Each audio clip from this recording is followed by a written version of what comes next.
حضرت محمد صلی اللہ علیہ وسلم ایک یتیم بچے تھے، اسی لیے عرب کی دائیوں نے دودھ پلانے سے نبی کریم صلی اللہ علیہ وسلم کو انکار کر دیا، لیکن حضرت حلیمہ نبی کریم صلی اللہ علیہ وسلم کو اپنے ساتھ لے آئی، اور پھر حضرت حلیمہ کی زندگی میں اتنے زیادہ آپ صلی اللہ علیہ وسلم کی برکت سے ایسے حیران کن معجزات ہوئے جنہیں دیکھ کر ان کا قافلہ حیران رہ جاتا۔ ایک دفعہ حضرت حلیمہ نے بسم اللہ الرحمن الرحیم، عرب کا دستور تھا کہ جب ان کے ہاں کوئی بچہ پیدا ہوتا تو وہ دیہات سے آنے والی دائیوں کے حوالے کر دیتے تھے تاکہ دیہات میں بچے کی نشو و نما بہتر ہو اور وہ خالص عربی زبان سیکھ سکے۔ دائیوں کا قافلہ مکے میں داخل ہوا، انہوں نے ان گھروں کی تلاش شروع کی جن میں بچے پیدا ہوئے۔ اس طرح بہت سی دائیاں جناب عبد المطلب کے گھر بھی آئیں۔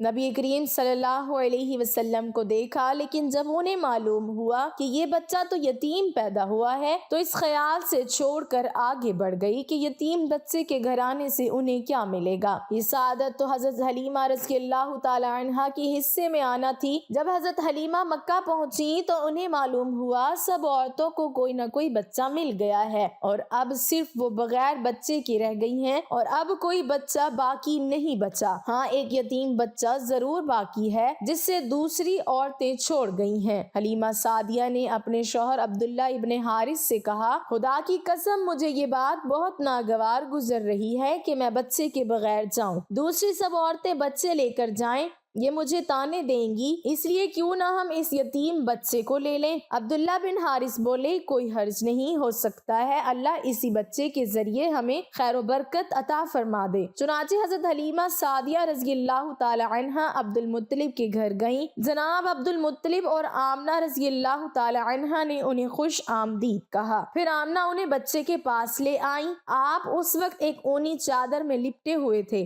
وہ چادر سفید رنگ کی تھی، آپ کے نیچے ایک سبز رنگ کا ریشمی کپڑا تھا، آپ سیدھے لیٹے ہوئے تھے، آپ کی سانس کی آواز کے ساتھ مشک سی خوشبو نکل رہی تھی۔ حضرت حلیمہ سعدیہ رضی اللہ تعالی عنہا آپ کے حسن و جمال کو دیکھ کر حیرت زدہ رہ گئیں۔ آپ اس وقت سوئے ہوئے تھے، انہوں نے جگانا مناسب نہ سمجھا، لیکن جو ہی انہوں نے پیار سے اپنا ہاتھ آپ کے سینے پر رکھا، آپ مسکرا دیے اور آنکھیں کھول کر ان کی طرف دیکھنے لگے۔ حضرت حلیمہ سعدیہ رضی اللہ تعالی عنہا فرماتی ہیں، میں نے دیکھا آپ کی آنکھوں سے ایک نور نکلا جو آسمان تک پہنچ گیا، میں نے آپ کو گود میں اٹھا کر آپ کی دونوں آنکھوں کے درمیان جگہ پر پیار کیا، پھر میں نے آپ کی والدہ اور عبد المطلب سے اجازت چاہی، بچے کے لیے قافلے میں آئی، میں نے آپ کو دودھ پلانے کے لیے گود میں لٹایا تو آپ دائیں طرف سے دودھ پینے لگے، پہلے میں نے بائیں طرف سے دودھ پلانا چاہا لیکن آپ نے اس طرف سے دودھ نہ پیا، دائیں طرف سے آپ فوراً دودھ پینے لگے، بعد میں بھی آپ کی یہی عادت رہی، آپ صرف دائیں طرف سے دودھ پیتے رہیں، بائیں طرف سے میرا بچہ دودھ پیتا رہا، پھر قافلہ روانہ ہوا۔ حلیمہ سعدیہ رضی اللہ تعالی عنہا فرماتی ہیں، میں اپنے خچر پر سوار ہوئی، آپ کو ساتھ لے لیا۔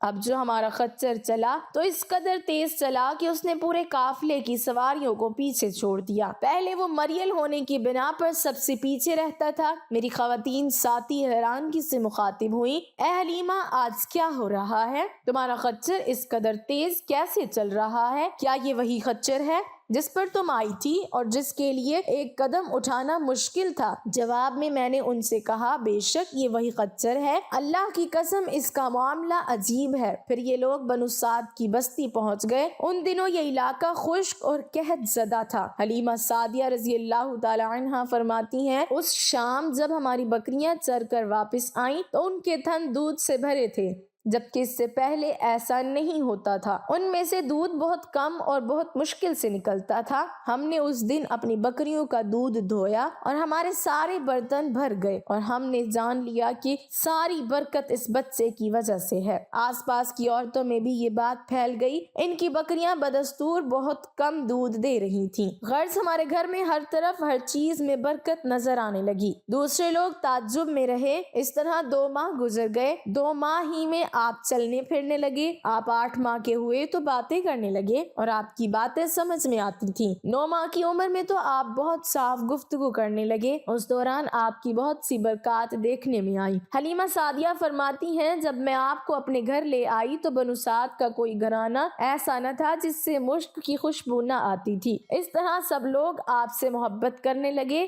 جب ہم نے آپ کا دودھ چھڑایا تو آپ کی زبان مبارک سے یہ الفاظ نکلے، اللہ اکبر کبیرہ والحمد للہ کثیرا وسبحان اللہ بکرۃ وصیلا، یعنی اللہ تعالیٰ بہت بڑا ہے، اللہ تعالیٰ کے لیے بے حد تعریف ہے اور اس کے لیے صبح شام پاکی ہے۔ تو جب آپ صلی اللہ علیہ وسلم 2 سال کے ہو گئے تو ہم آپ کو لے کر آپ کی والدہ کے پاس آئے۔ اس عمر کو پہنچنے کے بعد بچوں کو ماں کے حوالے کر دیا جاتا تھا۔ ادھر ہم آپ کی برکات دیکھ چکے تھے اور ہماری آرزو تھی کہ ابھی آپ کچھ اور مدت ہمارے پاس رہیں۔ چنانچہ ہم نے اس بارے میں آپ کی والدہ سے بات کی، ان سے یوں کہا کہ آپ ہمیں اجازت دیجئے کہ ہم بچے کو 1 سال اور اپنے پاس رکھیں، میں ڈرتی ہوں کہیں اس پر مکے کی بیماریاں اور آب و ہوا کا اثر نہ ہو جائے۔ جب ہم نے ان سے بار بار کہا تو حضرت آمنہ مان گئی اور ہم آپ کو پھر اپنے گھر لے آئے۔ جب آپ کچھ بڑے ہو گئے تو باہر نکل کر بچوں کو دیکھتے تھے، وہ آپ کو کھیلتے نظر آتے، آپ ان کے نزدیک نہ جاتے۔ ایک روز آپ نے مجھ سے پوچھا، امی جان کیا بات ہے، دن میں میرے بھائی بہن نظر نہیں آتے؟ آپ اپنے دودھ شریک بھائی عبداللہ اور بہن انیسہ اور شیما کے بارے میں پوچھ رہے۔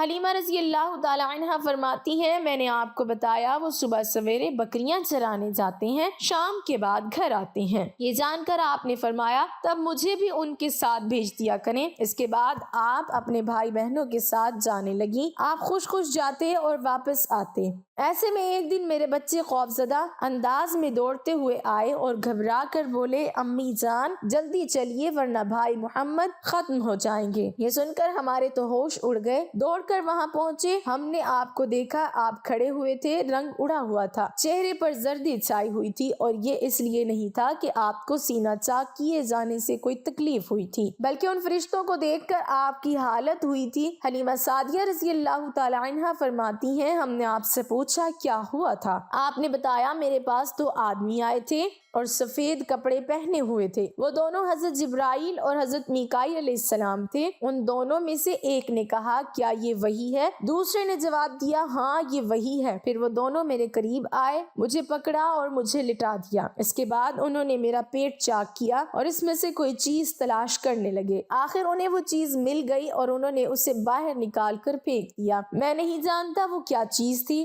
اس چیز کے بارے میں دوسری روایت میں یہ وضاحت ملتی ہے وہ سیاہ رنگ کا ایک دانہ سا تھا، یہ انسان کے جسم میں شیطان کا گھر ہوتا ہے اور شیطان انسان کے بدن میں یہیں سے اثرات ڈالتا ہے۔ حلیمہ سعدیہ رضی اللہ تعالی عنہ فرماتی ہیں پھر ہم آپ کو گھر لے کر آئے، اس وقت میرے شوہر عبداللہ بن حارث نے مجھ سے کہا حلیمہ مجھے ڈر ہے کہیں اس بچے کا کوئی نقصان نہ پہنچ جائے، اس لیے اسے اس کے گھر والوں کے پاس پہنچا دو۔ میں نے کہا ٹھیک ہے۔ پھر ہم آپ کو لے کر مکہ کی طرف روانہ ہوئے۔ جب میں مکہ کے بالائی علاقے میں پہنچی تو آپ اچانک غائب ہو گئے، میں حواس باختہ ہو گئی۔ حلیمہ سعدیہ فرماتی ہیں میں پریشانی کی حالت میں مکہ پہنچی، آپ کے دادا عبد المطلب کے پاس پہنچتے ہی میں نے کہا میں آج رات محمد کو لے کر آ رہی تھی۔ جب میں بالائی علاقے میں پہنچی تو وہ اچانک گم ہو گئے، اب خدا کی قسم میں نہیں جانتی وہ کہاں ہیں۔ عبد المطلب یہ سن کر فوراً کعبہ کے پاس کھڑے ہو گئے، انہوں نے آپ کے مل جانے کے لیے دعا کی، پھر آپ کی تلاش میں روانہ ہوئے۔ ان کے ساتھ ورقہ بن نوفل بھی تھے۔ غرض دونوں تلاش کرتے کرتے تہامہ کی وادی میں پہنچے، ایک درخت کے نیچے انہیں ایک لڑکا کھڑا نظر آیا، اس درخت کی شاخیں بہت گھنی تھی۔ عبد المطلب نے پوچھا لڑکے تم کون ہو؟ حضرت محمد صلی اللہ علیہ وسلم چونکہ اس وقت تک قد نکال چکے تھے اس لیے عبد المطلب پہچان نہ سکے، آپ کا قد تیزی سے بڑھ رہا تھا۔ جواب میں آپ نے فرمایا میں محمد بن عبداللہ بن عبد المطلب ہوں۔ یہ سن کر عبد المطلب بولے تم پر میری جان قربان، میں تمہارا دادا عبد المطلب ہوں۔ پھر انہوں نے آپ کو اٹھا کر سینے سے لگایا اور رونے لگے، آپ کو گھوڑے پر اپنے آگے بٹھایا اور مکے کی طرف چلے۔ پھر آ کر انہوں نے بکریاں اور گائے ذبح کی اور مکہ والوں کی دعوت کی۔ آپ کے مل جانے کے بعد حضرت حلیمہ سعدیہ حضرت آمنہ کے پاس آئیں تو انہوں نے پوچھا حلیمہ اب آپ بچے کو کیوں لے آئیں؟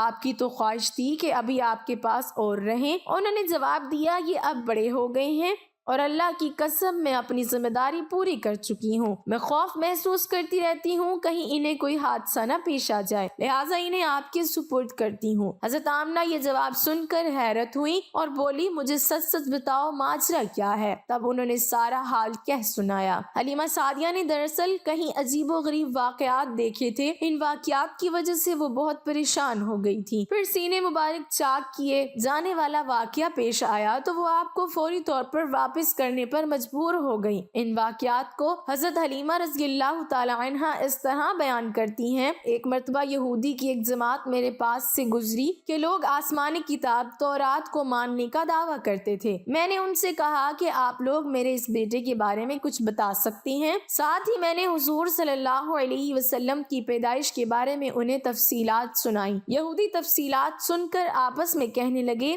اس بچے کو قتل کر دینا چاہیے۔ یہ کہہ کر انہوں نے پوچھا کیا یہ بچہ یتیم ہے؟ میں نے ان کی بات سن لی تھی کہ وہ ان کے قتل کا ارادہ کر رہی ہیں، سو میں نے جلدی سے اپنے شوہر کی طرف اشارہ کرتے ہوئے کہا نہیں، یہ رہے اس بچے کے والد۔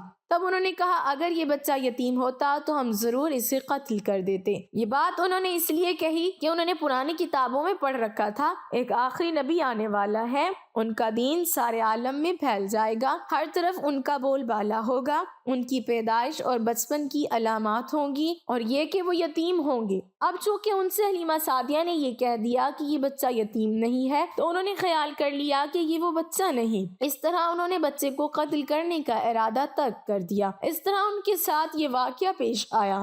ایک مرتبہ وہ آپ کو عکاظ کے میلے میں لے گئیں۔ جاہلیت کے دور میں یہاں بہت مشہور میلہ لگتا تھا۔ یہ میلہ طائف اور نخلا کے درمیان میں لگتا تھا۔ عرب کے لوگ حج کرنے آتے تو شوال کا مہینہ اس میلے میں گزارتے، کھیلتے کودتے اور اپنی بڑائی بیان کرتے۔ حلیمہ سعدیہ رضی اللہ تعالی عنہا آپ کے لیے بازار میں گھوم رہی تھی کہ ایک کاہن کی نظر آپ پر پڑی۔ اسے آپ میں نبوت کی تمام علامات نظر آ گئیں۔ اس نے پکار کر کہا لوگو اس بچے کو مار ڈالو۔ حلیمہ اس کاہن کی بات سن کر گھبرا گئی اور جلدی سے وہاں سے سرک گئی۔ اس طرح اللہ تعالیٰ نے حضور صلی اللہ علیہ وسلم کی حفاظت فرمائی۔ میلے میں موجود لوگوں نے کاہن کی آواز سن کر ادھر ادھر دیکھا کہ اس بچے کو قتل کرنے کے لیے کہا گیا، مگر انہیں وہاں کوئی بچہ نظر نہیں آیا۔ اب لوگوں نے کاہن سے پوچھا کیا بات ہے، آپ کس بچے کو مار ڈالنے کا کہہ رہی ہیں؟ اس نے ان لوگوں کو بتایا میں نے ابھی ایک لڑکے کو دیکھا ہے، معبودوں کی قسم وہ تمہارے دین کو ماننے والوں کو قتل کرے گا، تمہارے بتوں کو توڑے گا اور وہ تم سب پر غالب آئے گا۔ یہ سن کر لوگ آپ کی تلاش میں ادھر ادھر دوڑے لیکن ناکام رہے۔ حلیمہ سعدیہ آپ صلی اللہ علیہ وسلم کو لیے واپس آ رہی تھی کہ ذی الحجاج سے ان کا گزر ہوا۔ یہاں بھی میلہ لگا ہوا تھا۔ اس بازار میں ایک نجومی تھا، لوگ اس کے پاس اپنے بچے کو لے کر آتے تھے۔ وہ بچوں کو دیکھ کر ان کی قسمت کے بارے میں اندازہ لگاتا تھا۔ حلیمہ سعدیہ اس کے نزدیک سے گزری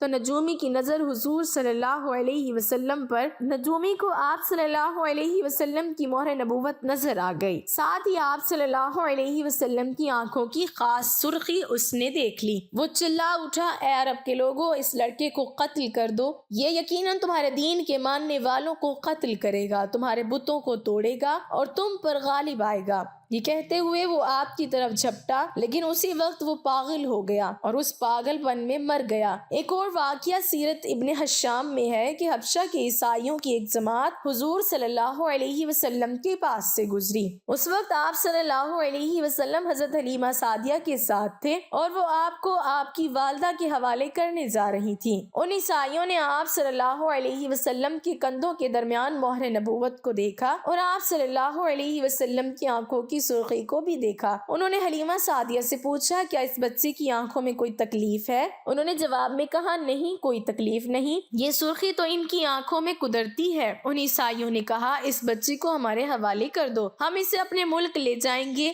یہ بچہ پیغمبری اور بڑی شان والا ہے، ہم اس کے بارے میں سب کچھ جانتے ہیں۔ حلیمہ سعدیہ سنتے ہی وہاں سے جلدی سے دور چلی گئیں، یہاں تک کہ آپ صلی اللہ علیہ وسلم کو آپ صلی اللہ علیہ وسلم کی والدہ کے پاس پہنچا دیا۔ اللہ پاک ہمیں بہتر عمل کرنے کی توفیق عطا فرمائے اور ہمیں دین کی مکمل سمجھ نصیب فرمائے، آمین۔ ناظرین کمنٹ باکس میں اللہ تعالیٰ کے 99 ناموں میں سے ایک نام ضرور ٹائپ کریں۔